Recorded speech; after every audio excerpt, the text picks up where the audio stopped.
Nós estamos começando hoje o nosso estudo sobre a revista do Apocalipse, né? Da editora Didaquê. Então, primeiramente, nós vamos falar hoje sobre alguns pontos introdutórios para que possamos entender, compreender o Apocalipse, entendeu? Eu tenho certeza que algumas ideias que estão estabelecidas na sua cabeça, de coisas que nós ouvimos falar popularmente, elas estão muito arraigadas e, com o tempo, você irá conseguir desfazer esses conceitos e abraçar novas percepções a respeito do Apocalipse, entendeu? Bom, eu queria já de início recomendar um livro a vocês, tá? Agora, onde eu botei o livro, né? Está aqui.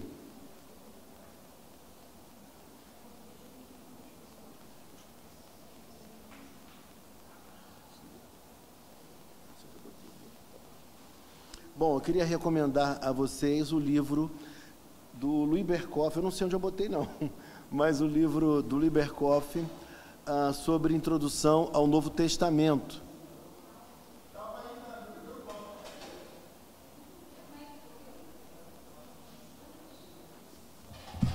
Não está aqui não, foi arrebatado o livro. Então, está aqui comigo, meu Deus do céu, está escondido. Ai, ai, ai. Está aqui embaixo do meu caderno. Ó, esse livro aqui é maravilhoso. Esse aqui eu não vendo, eu não empresto. Esse livro aqui é maravilhoso. Introdução ao Novo Testamento, de Louis Berkhof. Você vê que é um material reformado, mas sabe qual é a publicação? Sabe qual é a editora? Editora CPAD. O livro é tão bom que até a editora das Assembleias de Deus conseguiu publicá-lo. Então, você vê como é que o material reformado tem o seu valor, né? Então, é um livro muito interessante para quem quer compreender um pouco mais sobre a Bíblia, sobre o Novo Testamento. E, inclusive, um capítulo é sobre o Apocalipse. Então, vale a pena adquirir. Outro livro também que eu recomendo, vou recomendar só dois, tá? Mais que Vencedores. Esse aqui está com uma capa nova, mas Mais que Vencedores é do William Hendrickson. Também é outro livro que vale a pena vocês adquirirem, tá bom? Eu queria que alguém, Ângela, fizesse a leitura do texto para nós aqui. Obviamente vai ser importante o microfone para que a voz dela saia. E aos pouquinhos a gente vai conversando a respeito do texto, tá bom? Queria que a Ângela lesse a revista, logo na parte introdutória. Ah, revista? Na revista.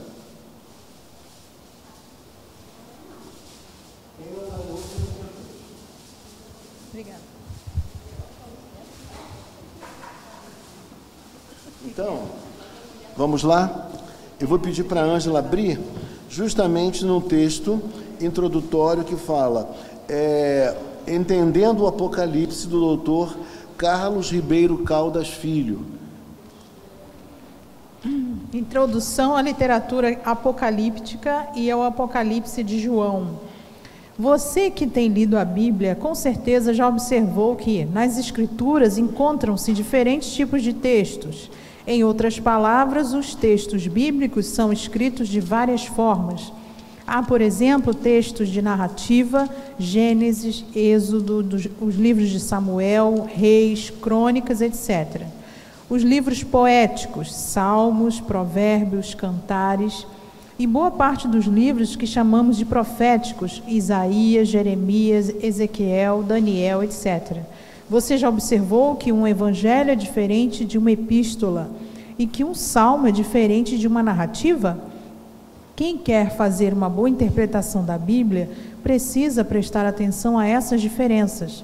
As duas formas básicas nas quais os textos bíblicos são escritos apresentam ainda diferentes gêneros literários. Só um pouquinho, por favor, Ângela. Então, inicialmente eu diria a você que interpretar um livro bíblico, ele requer algumas ferramentas. Você tem que compreender um pouco do tipo de literatura que você está lendo, né? A literatura apocalíptica, ela costuma utilizar símbolos, né?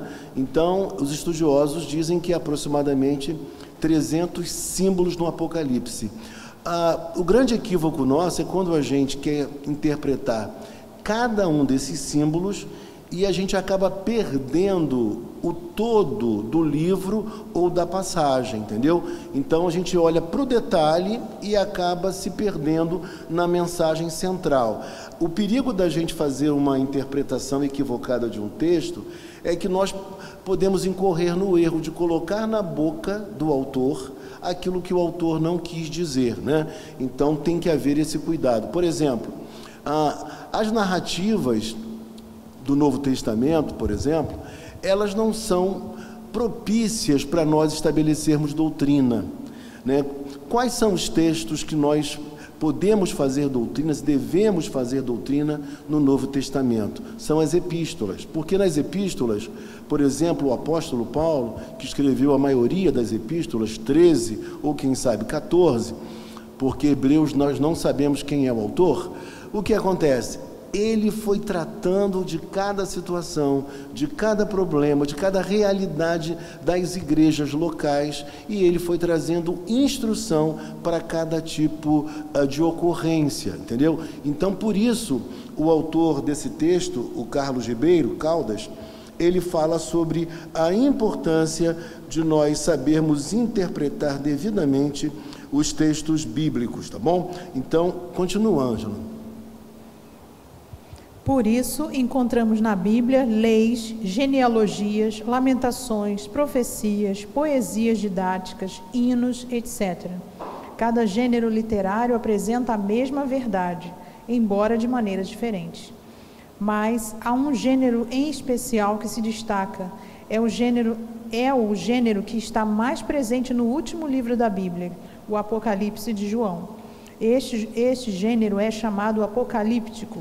O presente texto pretende apresentar uma introdução à literatura conhecida como apocalíptica, para auxiliar você no entendimento do livro que fecha a revelação escrita de Deus. Pode continuar. O que é literatura apocalíptica? Literatura apocalíptica é um gênero literário que floresceu entre os judeus no período que vai aproximadamente do ano 20 a.C., até 10 depois de Cristo. Portanto, era muito conhecido de todas as igrejas do Novo Testamento. Foi uma literatura produzida em um ambiente de perseguição e opressão de todo tipo. Seu principal objetivo era dar aos fiéis esperança em Deus. Só um minutinho. Outra coisa importante dizer é o seguinte: muitas pessoas, elas têm um pavor, vocês sabem disso, do livro de Apocalipse, né? Então, causa um medo, um pânico. Tem gente que nem quer ouvir, nem ler, nem tocar nas páginas do Apocalipse. Tamanha é a incompreensão sobre o texto. Na verdade, o texto de Apocalipse ele foi escrito para encorajar a igreja, para trazer ânimo, para trazer esperança num momento em que a igreja estava sendo profundamente perseguida, os irmãos martirizados, um sofrimento intenso. O próprio João, o apóstolo João, ele escreve de onde? Da ilha de Patmos, não é? Aproximadamente lá pelos anos 90 da era cristã. Ele também era companheiro dos demais na tribulação. Ele foi alguém que viveu na própria pele a perseguição e também o sofrimento por conta de servir a Cristo e na defesa do Evangelho de Jesus Cristo. Então, é importante que a gente entenda isso. Quando olhar para o Apocalipse, não olhar com pavor, com medo, achando que ele vai apresentar, desculpe a expressão, desgraças. Na verdade, ele vai mostrar a cada um de nós que o Senhor reina, que o Senhor está no trono, Ele está comandando e Ele está conduzindo a história para um desfecho seguro. Aquilo que Ele tenciona fazer, Ele vai fazer, tá bom? Então, isso é muito importante que se diga. Continua, Ângela. O Apocalipse de João, como um bom exemplo de literatura apocalíptica, é, antes de mais nada, um livro pastoral por excelência. Foi escrito para dar coragem e consolação aos perseguidos, muito provavelmente na década de 90 do primeiro século.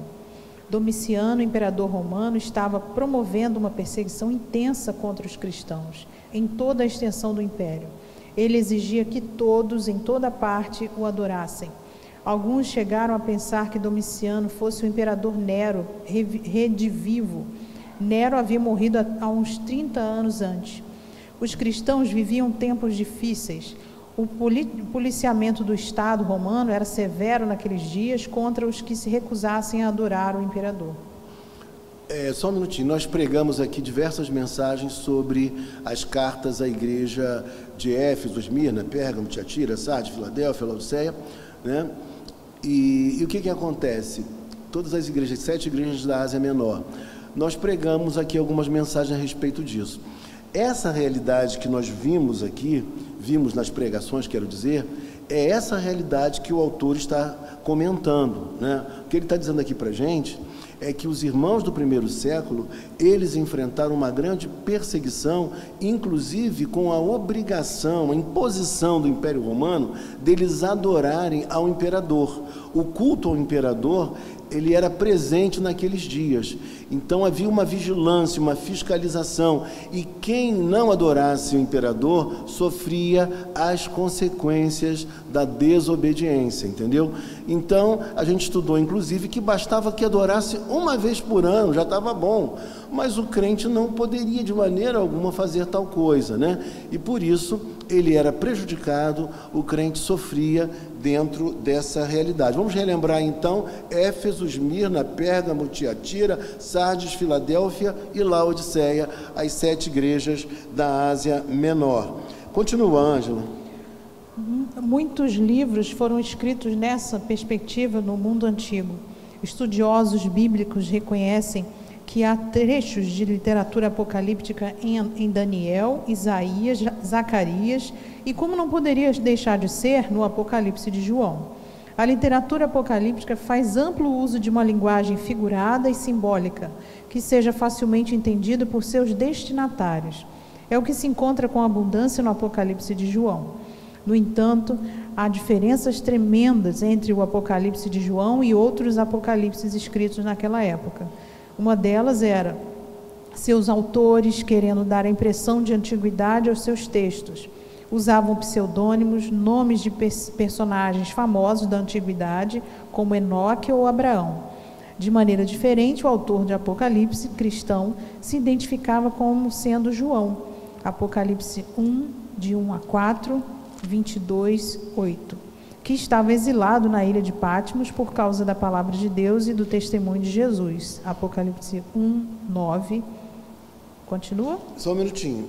Outra coisa que é importante dizer é o seguinte: vários livros foram escritos dentro desse contexto de uma literatura apocalíptica, né?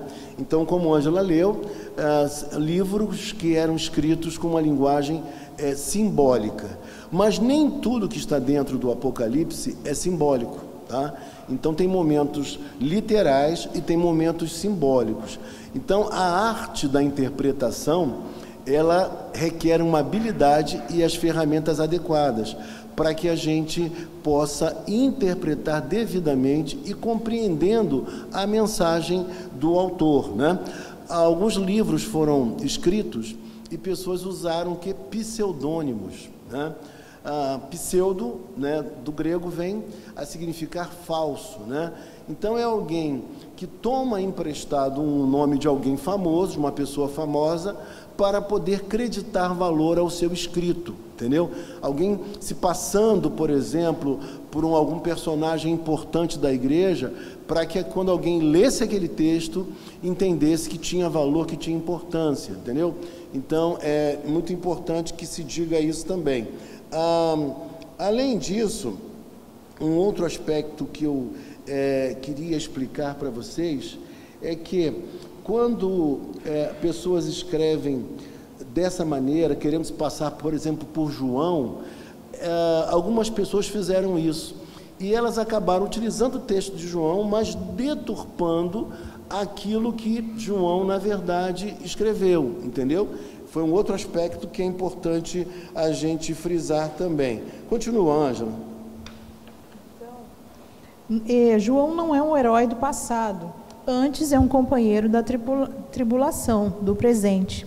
Outra diferença básica é que Apocalipse de João exalta a pessoa de Jesus Cristo, o que não acontece nos apocalipses judaicos.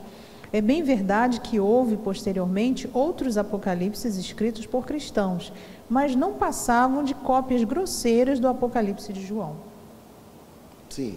O uso da linguagem figurada e simbólica na literatura apocalíptica e no Apocalipse de João. Uma das características mais marcantes da literatura apocalíptica, em geral, é do Apocalipse de João em particular. É o uso de linguagem figurada e simbólica. Aliás, em nosso dia a dia, utilizamos com frequência uma linguagem assim. Por isso falamos, por exemplo, que alguém morreu de rir, ou que um amigo pede a outro que quebre um galho, ou um casal tem uma viagem de lua de mel. Sabemos que essas expressões indicam a verdade, mas não devem ser interpretadas literalmente. O mesmo processo acontece no Apocalipse de João. Muitas expressões utilizadas são bem estranhas, se quisermos interpretá-las em termos literais.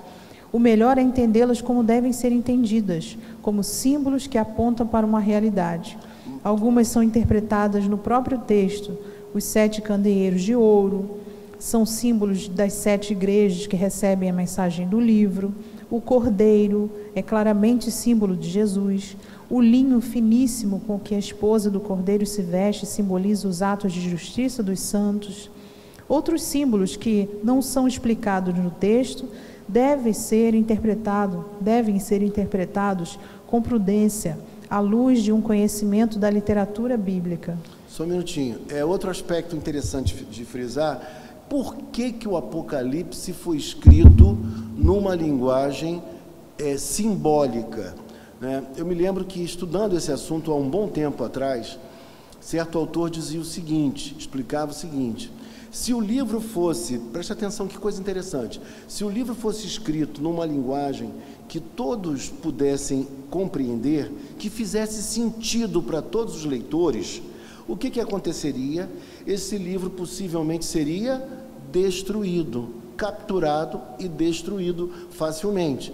Por exemplo, se o Império Romano, alguém lesse o texto e visse que eles estavam falando que Jesus Cristo era o Senhor da história, que Jesus Cristo é o Senhor e não César é o Senhor, né? Esse livro seria destruído. Então, até mesmo a linguagem figurada, apocalíptica, atuou de uma forma positiva para que esse material fosse preservado.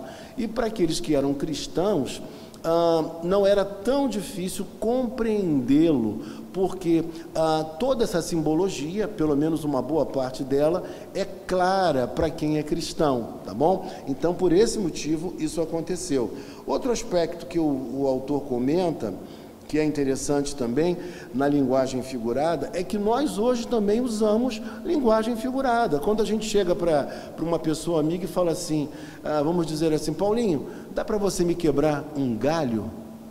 Eu não estou pedindo para Paulinho subir numa árvore e quebrar um galho dela, todo mundo vai entender. E ele está com alguma situação aí que ele vai precisar da ajuda, do apoio do Paulo. Não é isso que acontece?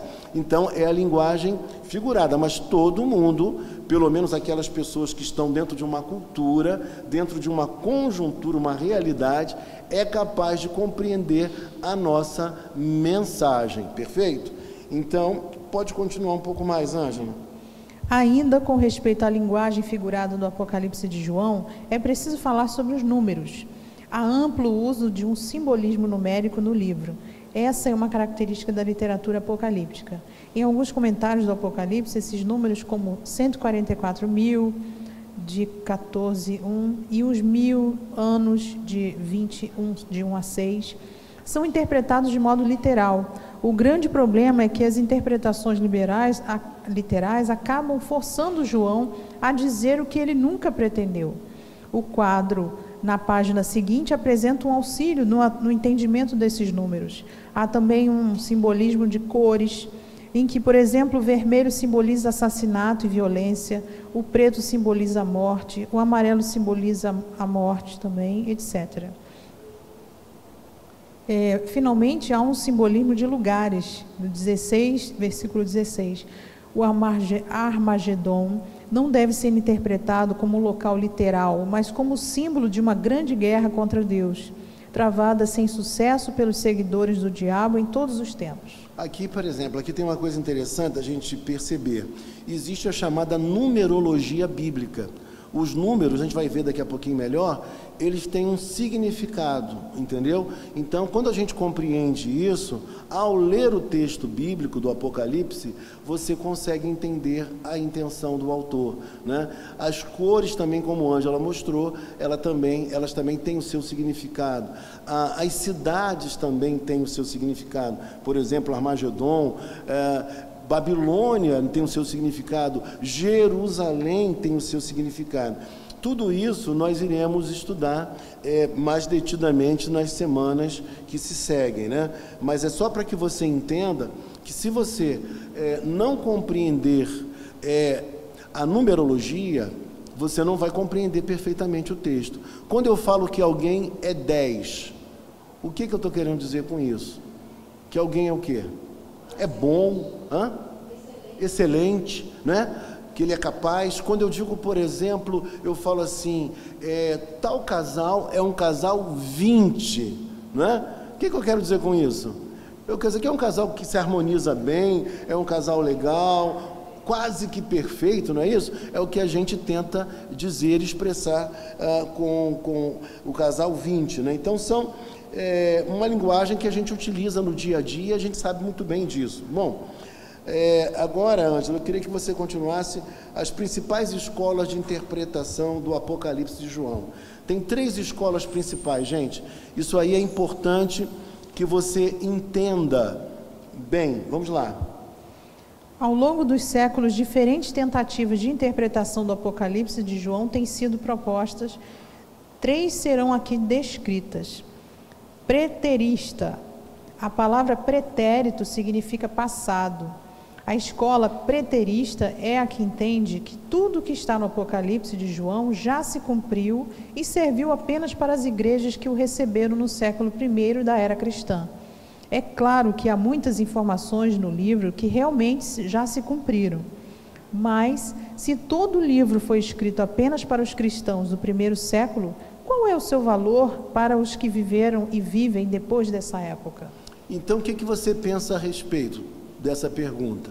Você acha que foi isso? O Apocalipse só serviu para as pessoas do primeiro século? Obviamente que não, não é? Então, o Apocalipse serve para a gente hoje. Tem uma série de eventos que ainda não aconteceram, que ainda estão por vir. Então, essa escola, claro que aqui está tudo condensado, né, bem resumidamente, mas essa escola tem as suas fragilidades, porque nós sabemos muito bem que diversas passagens do Apocalipse ainda não se cumpriram, perfeito? A segunda escola. Futurista. Essa escola tem muitos adeptos em todo o mundo. Acredita que o Apocalipse é uma projeção de acontecimentos futuros. Muitas interpretações sensacionalistas e absurdas têm sido propostas pelos que defendem essa linha. Assim, por exemplo, dizia-se que a criação do Estado de Israel em 1948, a invasão do Afeganistão pela União Soviética em 1979, etc., eram sinais da proximidade do fim. Já se vão mais de 70 anos desde que Israel foi organizado, o Afeganistão já passou por várias mudanças políticas, a União Soviética nem mais existe, porém os que propuseram essas interpretações não admitem seus erros e nem se retratam. A interpretação puramente futurista do Apocalipse de João cria o que os estudiosos reformados Gerrit Berkouwer e Hermann Ridderbos criticam, chamado de escatologia de reportagem. A escatologia de reportagem é uma abordagem muito popular em várias partes do mundo. Sua principal característica é querer encontrar nas manchetes dos noticiários o que se pensam as confirmações de profecias. Além do mais, se como querem os futuristas, o Apocalipse foi escrito para dar uma descrição das últimas coisas. Qual foi o seu valor para as comunidades que o receberam no primeiro século? Uma pergunta, né? Então, qual é o valor para as comunidades que receberam no primeiro século, ou seja, teve um profundo e grande significado, porque eles estavam vivenciando a pressão mais renhida naquele tempo, né? O perigo maior estava acontecendo com eles. Então, o Apocalipse, quando chega à igreja, ele traz encorajamento, ele traz a condição deles enfrentarem as dificuldades com muita esperança. Foi isso que aconteceu. Outra questão sobre essa visão futurista é que vários autores durante a história da igreja fizeram fortuna com essa abordagem, né? Dizendo que, por exemplo, estava próximo o fim, alguma coisa, algum sinal foi dado, querendo adivinhar quando seria esse retorno de Cristo, quando as últimas coisas iriam acontecer, né? Teve inclusive um autor, se não me engano, o nome dele, Hal Lindsey, ele escreveu um livro, A Agonia do Planeta Terra. Então, vários autores nesse período dos anos 70, 60, ganharam fortuna através de literatura, colocando pavor, colocando pânico nas pessoas que queriam conhecer, saber um pouco do que lhes aguardava. Então, esse é o grande problema. E o outro problema também é que, geralmente, eles fazem o que o autor chama aqui de escatologia de reportagem. Eles associam um evento que aconteceu no tempo e no espaço a alguma passagem bíblica escatológica, entendeu? Então, só que quando chega e aquilo não se cumpre, eles não dão o braço a torcer que erraram, entendeu? Então a gente viu muito isso acontecer, né? Então a União Soviética, né? O Estado de Israel sendo restabelecido, tudo isso era visto de uma forma escatológica.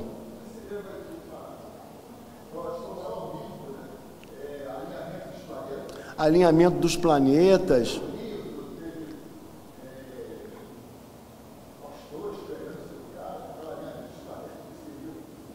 Exatamente. E isso traz o quê? Desperta nas pessoas uma adventistas, sim, também tem a mesma postura. E aí, Testemunho de Jeová, e eles já reinterpretaram diversas vezes o que eles diziam porque não se cumpriu, entendeu? Então, esse é o grande perigo dessas escolas que tentam prever, adivinhar, associar um evento histórico com alguma coisa relativa ao Apocalipse. Eles acabam se frustrando, né? E geram mais confusão do que esclarecem. Bom, e aí, Ângela, na continuidade, o que diz?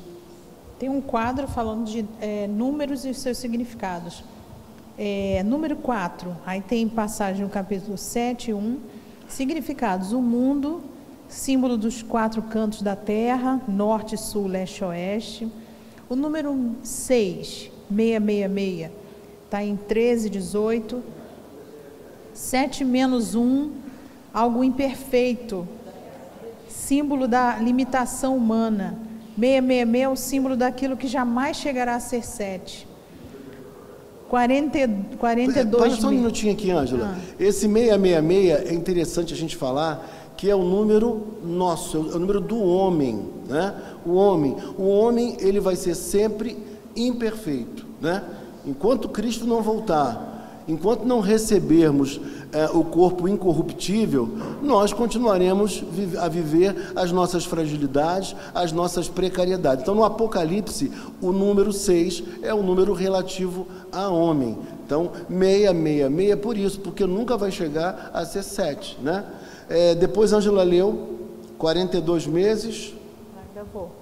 42 meses, 1260 dias, 3 anos e meio.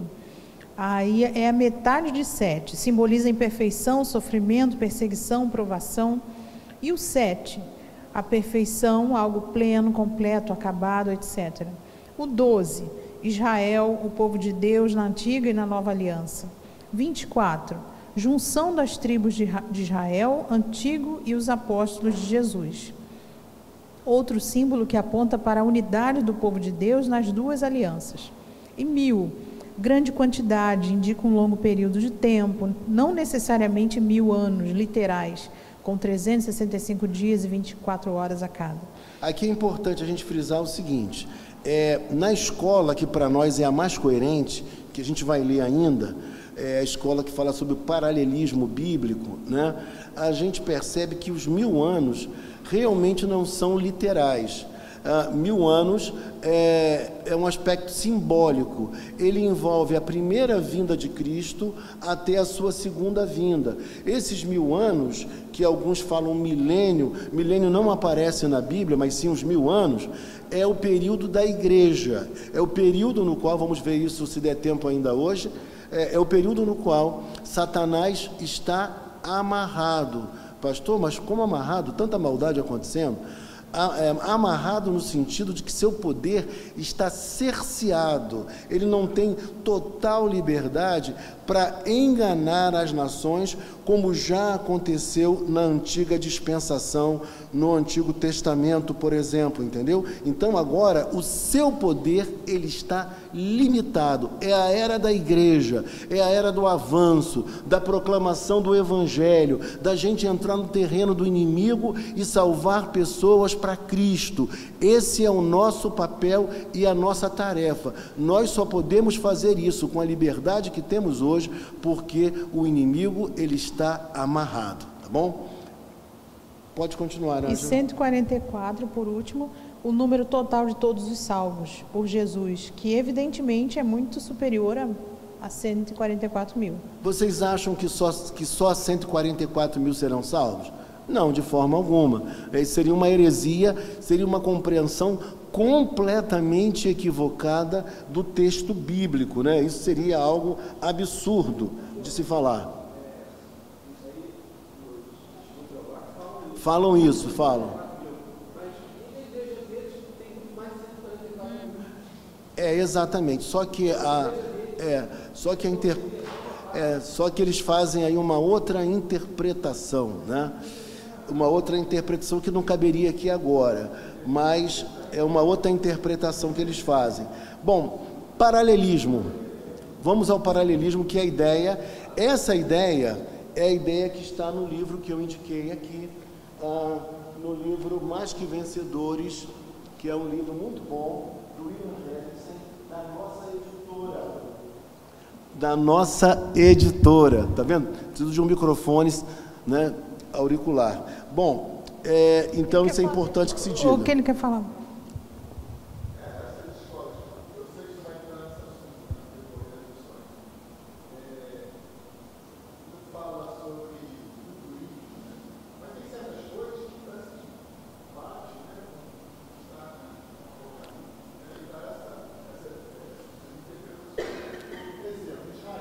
Aham.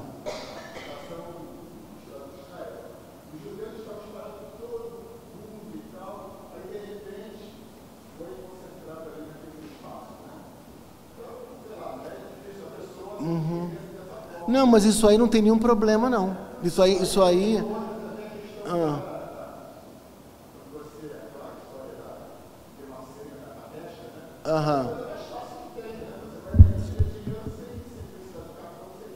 Exatamente. Só que o que acontece? É uma especulação. Eles associam, entendeu? Alguns eventos, algumas descobertas, querendo dizer que isso seria a marca da besta. Quando a gente pesquisar mais a fundo, quando chegar no transcorrer das leituras, dos estudos, a gente vai verificar que é apequenar demais aquilo que o texto bíblico está querendo dizer. Esses avanços que ocorrem na humanidade, eles têm um lado positivo e têm um lado negativo, entendeu? Sempre é assim e sempre será assim.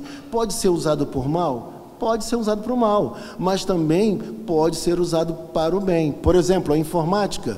A informática pode ser usada para o mal, mas a informática, ela também traz benefícios maravilhosos à humanidade, né?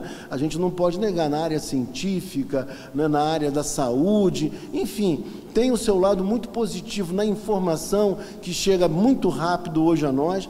Tudo isso são fatores extremamente positivos e que nós não podemos negar jamais. Agora vamos ao paralelismo. Essa é uma interpretação proposta por William Hendrickson.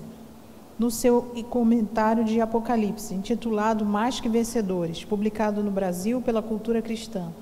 Hendrickson defende que no Apocalipse há 7 seções paralelas a uma outra, cada uma apresentando o período completo da história da Igreja, até a segunda vinda de Cristo, sendo que cada seção acrescenta algo que a anterior não disse. Quanto a isso, no estudo número 12, sobre o milênio, traz mais detalhes. A interpretação proposta por Hendrickson é que mais justa faz ao texto bíblico. Que mais justiça faz ao texto bíblico, né? Então, veja só, o que ele está dizendo aqui é o seguinte, que dentro da visão do paralelismo de William Hendrickson, que é a ideia que a gente encontra como a ideia mais plausível, mais interessante, são 7 cenas, 7 sessões. E em cada uma dessas sessões, ele conta o quê? A Bíblia conta o quê?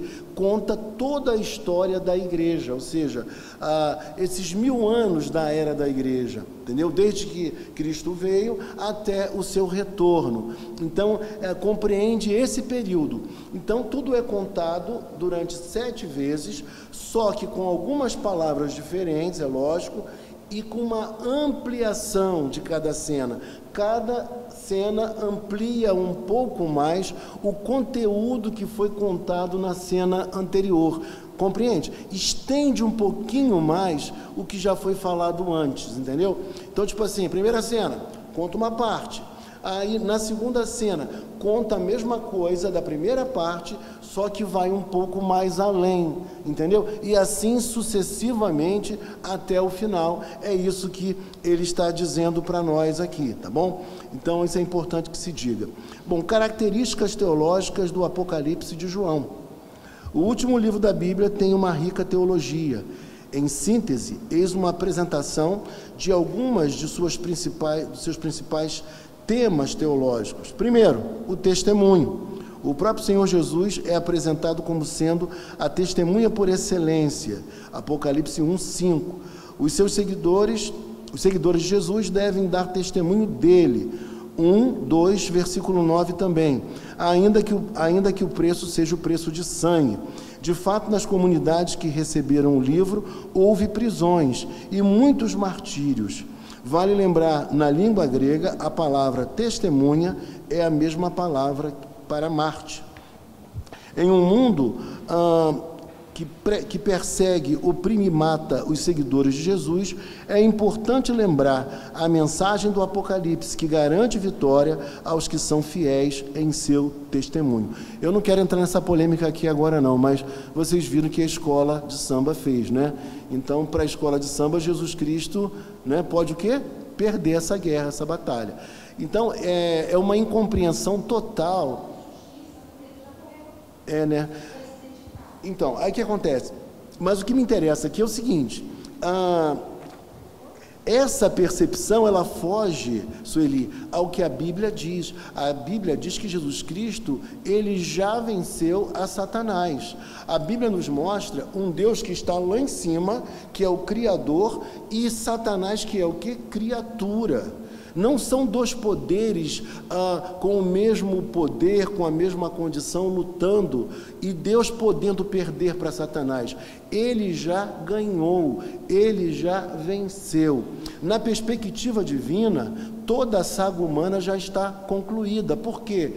Porque Deus, ele tem diante de si passado, presente e futuro. Ele sabe de todas as coisas. Essa deve ser a segurança, a garantia do cristão. As coisas podem até parecer que elas estão, aparentar que estão fora de rumo, né? Mas na verdade não é assim. Deus mantém o controle e o domínio sobre todas as coisas. Bom, então o primeiro aqui é o Marte. Mas eu queria fazer um adendo, parar um pouquinho por aqui, para a gente poder já terminar, mas explicar para vocês algumas coisas interessantes. Primeira delas, e aí eu preciso de você indo à Bíblia, tá bom? Eu preciso de você agora, bem rapidinho. Vamos ver algumas coisas aqui. João capítulo 5, versículo 28 e 29. João capítulo 5, versículo 28 e 29. A coisa mais importante para nós é o texto bíblico. O texto bíblico vai nos guiar na compreensão do Apocalipse. Vocês verificarão que o texto ele é muito claro. Quem puder ler bem alto, usando o microfone, por favor. João capítulo 5, versículos 28 e 29.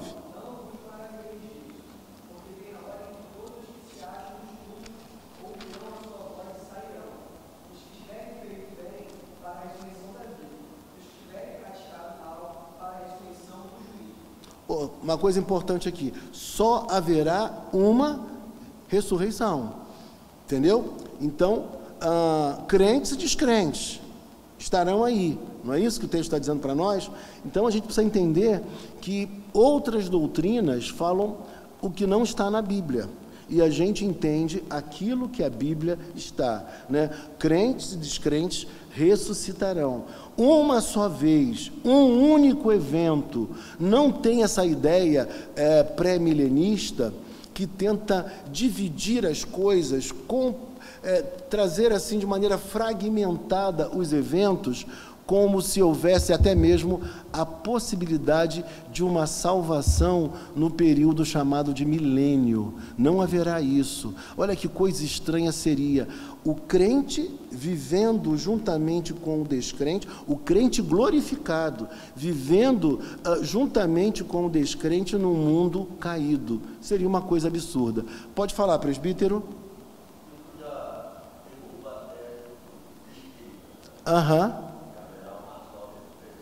Perfeito. A Bíblia nos fala em Hebreus capítulo 9, versículo 27, não é isso? Está ordenado ao homem morrer uma só vez, depois disso segue-se o juízo, né? Então, uma das regras de interpretação bíblica, para quem quer entender o Apocalipse, é saber disso, que um texto com menos luz, ele é esclarecido por um texto com mais luz, né? Então, a Bíblia interpreta a própria Bíblia, né? Então, é assim que nós temos que compreender. Fala, irmã.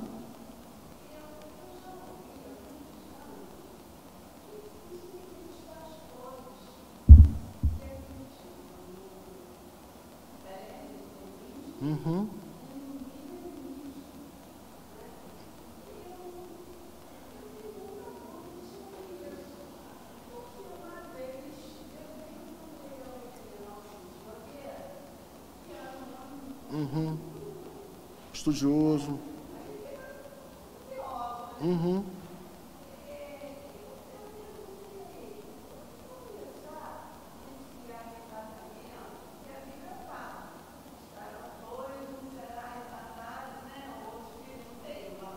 Tem.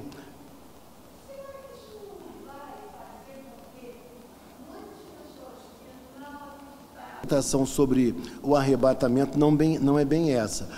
O arrebatamento não é bem isso, entendeu? Nós iremos estudar ainda essa parte do arrebatamento, entendeu? Então, essa ideia de algo, até vou chegar lá daqui a pouquinho também, se der tempo eu vou ler aqui alguns textos. A ideia não é uma ideia dessa surpresa que a senhora imagina, que muitos imaginam. A Bíblia fala uma outra coisa a respeito desse assunto, entendeu? E é isso que a gente vai olhar daqui a pouquinho mais, tá? Bom, outro aspecto importante, me cobra isso porque a gente vai abordar isso ainda durante o estudo, tá? Outra coisa importante, abra por favor, Gálatas capítulo 3, versículos 7 e 8, rapidinho. 3, 7 e 8. Então veja só, o povo de Deus, a igreja, né? A igreja é a igreja num só pacto, a igreja do Antigo e do Novo Testamento, os judeus e os gentios, aqueles que receberam a Cristo, eles fazem parte agora do Israel de Deus, porque o Israel de Deus não é apenas aquele que nasceu judeu etnicamente, da raça judia, embora esse termo raça hoje seja inapropriado, mas não faz parte do povo de Israel, né? Ou seja, pode ser do povo de Israel, pode não ser do povo de Israel, contanto que tenha recebido a Cristo como seu Senhor e seu Salvador também, tá bom? Então, é o Israel de Deus, é a igreja do Senhor, do Antigo Testamento e do Novo Testamento, é que o texto quer dizer para nós. Outra coisa, abra, por favor, muito rapidinho, Lucas 12, 32, e outra pessoa, Mateus 22, 14.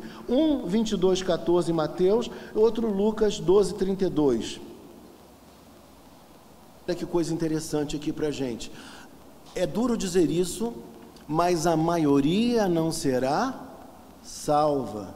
O texto fala que o povo eleito de Deus, ele é uma minoria, ele é o chamado pequeno rebanho, né? Pequeno rebanho. A maioria não será salva. Ainda assim será um grande contingente de crentes salvos, mas a maioria não será salva. Mateus 12, 14. Muitos são chamados, mas poucos os escolhidos. Muitos são chamados. O chamado externo, a pregação do Evangelho deve ser feita a todas as pessoas, mas poucos são os escolhidos. Por quê? São poucos que recebem essa mensagem no coração, são poucos que essa mensagem faz sentido ao coração, né? Então, esse texto mostra para nós que nós não teremos o número da maioria, será o número da minoria, não é? Então, a Bíblia nos apresenta essa realidade. Nós precisamos estar atentos a isso. Outra coisa importante também, 2 Tessalonicenses, capítulo 2, versículos 3 a 10. E outra pessoa, eu peço para ler Mateus 24, 6 e 7. Então, uma coisa importante, a gente aprende também com esse texto que nós sabemos que durante toda a história da igreja, pessoas apostataram da fé, né? A gente sabe disso. Mas existirá um período no qual essa apostasia vai ser mais acentuada, né? E quem vai exercitar essa grande sedução sobre a humanidade será quem? Será o anticristo, né? Então, um momento específico no qual isso acontecerá. A outra passagem, quem achou? Bom, então o que acontece? Eu falei que Satanás estava amarrado, mas o texto está dizendo para a gente aqui que haverá um momento, né, em que isso vai acontecer de uma maneira intensa, né? E o que é mais curioso, né, para muita gente, a igreja, ela vai passar por esse momento de maior pressão, nesse momento que muitos chamam de grande tribulação. Teologicamente, na linha amilenista, o entendimento é que dentro desses 1000 anos que compreendem de maneira simbólica a época da igreja, a igreja sempre passou por tribulação. Mas vai chegar um momento em que essa tribulação, ela vai ser ainda mais intensa, compreende? Isso vai acontecer bem próximo ao final, né? Eu acredito, né, não prevendo tempos nem dias, mas como já se passaram tanto tempo, eu acredito que cada vez mais nós viveremos essa realidade, porque o dia já se aproxima, é o que a Bíblia nos conta e nos diz também.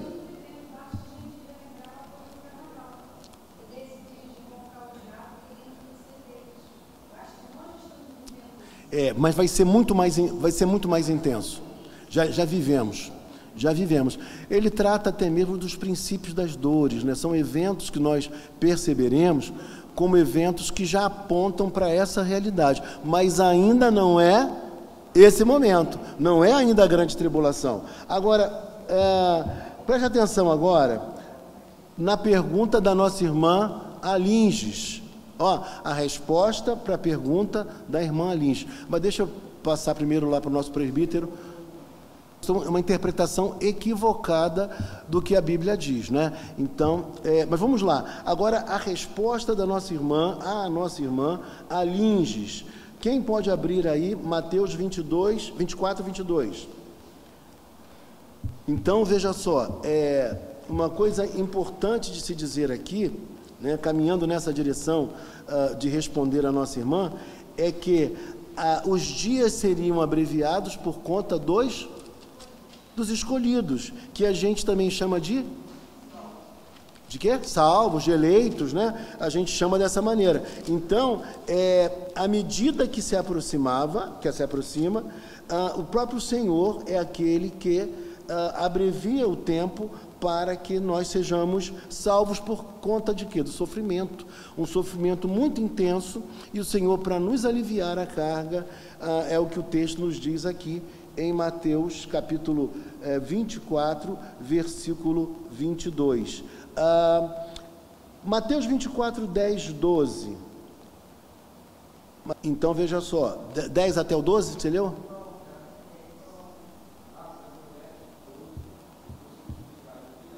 Então, veja só, o que ele está dizendo para a gente é que essa apostasia ainda estaria por vir, né? Ainda está por vir esse grau de apostasia dos últimos tempos. 1 Timóteo 4:1. Então, isso é importante que se diga também. A apostasia no final vai levar muita gente a seguir a ensinos de demônios, tá bom? Para a gente finalizar mesmo, eu só queria ver com você, deixa eu ver se eu me localizo aqui. Pois não. Exatamente, para a gente finalizar, perfeito. Apocalipse 20, rapidinho. Futuramente a gente vai ainda estudar mais esses textos, tá?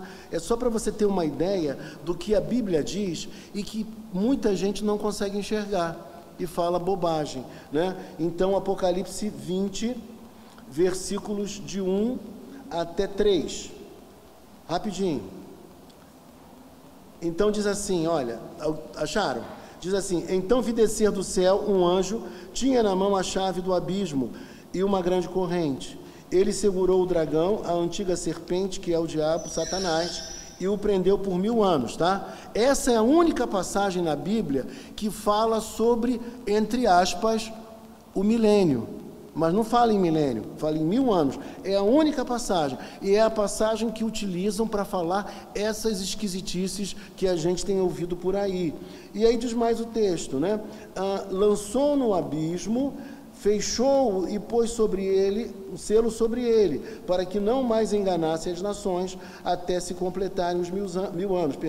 Depois disto, é necessário que ele seja solto por um pouco de tempo. Quando estiver bem próximo do final de tudo, Satanás será solto, tá bom? Ele já está, aí sim, esse momento mais incisivo da tribulação, da grande tribulação. Então, o que acontece? Hoje ele está cerceado em seu poder, ele está preso, né? Ele está preso. Aí o versículo diz para a gente, versículo 4, vi também tronos, e nestes sentaram-se aqueles aos quais foi dada autoridade de julgar. Vi ainda as almas dos decapitados por causa do testemunho de Jesus, bem como por causa da palavra de Deus, tantos quantos não adoraram a besta, nem tampouco a sua imagem, e não receberam a marca na fronte e na mão, e viveram e reinaram com Cristo durante 1000 anos. Então, são 1000 anos, é a era da igreja, entenda isso, a primeira vinda de Cristo até o seu retorno, é o milênio, na verdade, os 1000 anos que dizem, né? Então, o que acontece? Essa cena mostra os decapitados, os mártires, no céu, com Deus, já estão com Deus no céu, tá? Então, é a igreja reinando com Ele nos céus. A partir do versículo 4, nós vamos observar a imagem da igreja reinando com Cristo na terra durante esses 1000 anos. Quer ver? Olha só o que diz. Vi também tronos, e nestes sentaram-se aqueles aos quais foi dada autoridade de julgar. Vi ainda as almas, já li isso aqui, né? Dos decapitados por causa do testemunho de Jesus, bem como por causa da palavra de Deus. Tantos quantos não adoraram a besta, Aí vem, os restantes dos mortos não reviveram até que se completassem os 1000 anos. Esta é a primeira ressurreição. Bem-aventurado e santo é aquele que tem parte na primeira ressurreição. Sobre esses, a segunda morte não tem autoridade. Pelo contrário, serão sacerdotes de Deus e de Cristo e reinarão com Ele por 1000 anos. Agora, Cristo reinando na terra com a sua igreja. A igreja reinando na terra, né? Primeira visão, ele no céu, né, durante esse período da igreja, com os mortos, com aqueles que foram mártires. Agora, abra, por favor, Apocalipse 5, versículo 10. Então, nessa cena aqui, vemos eles reinando no céu com o Senhor, né? A igreja reinando sobre a terra. O versículo 9 vai falar sobre aqueles que vêm de todas as tribos, língua, povos e nações. Versículo 9 fala sobre isso. E no versículo 10 fala que esses que virão de todos os lugares, eles estarão reinando com Cristo na terra. Por quê? Nesse período nós teremos pessoas sendo salvas nos mais diversos confins da terra, né? Nos lugares mais distantes, pessoas salvas, e elas estarão também reinando com Cristo. Nós já reinamos com Cristo na terra, né? A igreja reina, a igreja está nesse período como sendo aquele porta-voz da mensagem do reino para a salvação de todas as pessoas eleitas. E aí, para finalizar mesmo, agora vamos ver como será isso na eternidade. Desculpe a correria, tá, gente? Porque eu sei que já passou do horário e aí eu começo a falar muito rápido. 22:5, Apocalipse 22:5. E eles reinarão, na minha versão, pelos séculos dos séculos, ou seja, eles reinarão eternamente. Então, aqui está falando sobre o novo céu e sobre a nova terra. Entendeu? Então, o que acontece? Quando toda essa saga humana for concluída, o que vai acontecer? Nós reinaremos com o Senhor para todo sempre. Curioso dizer a vocês que, infelizmente, nós temos pessoas antigas aqui na igreja, que são crentes desde criança, né? Mas poucas pessoas ouviram falar de novo céu e nova terra, como tem ouvido aqui na Betel. É ou não é verdade? Vocês ouviam falar em novo céu, nova terra? Ninguém ouvia falar. Ninguém ouvia falar nisso. Não é verdade, irmã Liz? Estou falando a verdade? É verdade. Ninguém ouvia falar. A única coisa que diziam era: nós iremos para o céu. Não é isso? Não é o que se dizia? Só que a visão nossa era uma visão gnóstica do céu. Era uma visão que nós estaríamos no céu apenas para glorificar a Deus, aleluia, aleluia, aleluia, como anjos com uma asinha nas costas. Que na verdade é uma ideia que ninguém em sã consciência gostaria. Sair da vida que nós temos hoje aqui, dinâmica, para viver no céu, para ficar com a asa batendo, dizendo glória, glória, glória, glória, é uma coisa que parece esquisita, mas todo mundo aceitava essas ideias. Mas nós temos hoje aprendido sobre o novo céu e a nova terra. O crente, quando morre, ele vai direto para a presença de Deus, num local que nós chamamos céu, não é? Na linguagem bíblica é céu, mas o céu não é o seu lugar definitivo. O lugar definitivo para nós é o novo céu e a nova terra com o corpo glorificado. Aí a nossa vida vai ser uma vida muito intensa, muito prazerosa, uma vida que dá gosto de viver, porque não estaremos mais sujeitos às nossas enfermidades, às nossas doenças. Nós teremos pleno vigor por toda a eternidade e seremos extremamente criativos. Os dons que nós temos hoje, eles serão ainda mais aprimorados, né? Eu não esqueço quando eu li num livro, muito prazer, não terá cansaço, né? Mas eu lembro, por exemplo, do grande compositor Beethoven, né? Aquele que era surdo, não é isso? Não é Beethoven? Estou falando verdade, não é isso? O que Beethoven falou? Vocês sabem? Ele disse que quando chegasse esse momento, ele voltaria a ouvir. A limitação na sua saúde já não aconteceria mais, né? Então, o que acontece? Nesse período, nós não sentiremos saudade disso aqui, nem nos lembraremos. A alegria, a felicidade vai ser tão intensa que nós não vamos desejar outra coisa a não ser glorificar a Deus pela vida maravilhosa que nós teremos por toda eternidade, sem mais sofrer, sem mais ter lágrimas, sem sentir dor. E uma coisa mais interessante que os estudiosos dizem, que nós não seremos menos inteligentes do que nós somos hoje. a gente não pode comer essas coisas. Mas quando chegar esse tempo, que legal, tá vendo? Ó, todo mundo já está animado, tá vendo? Que coisa boa, né? Todo mundo na esperança de chegar o novo céu e a nova terra. Então a gente vai desejar esse período de prazer, de alegria e de felicidade, tá bom? Vou parar por aqui. Que Deus abençoe a todos rica e copiosamente. Semana que vem a gente prossegue.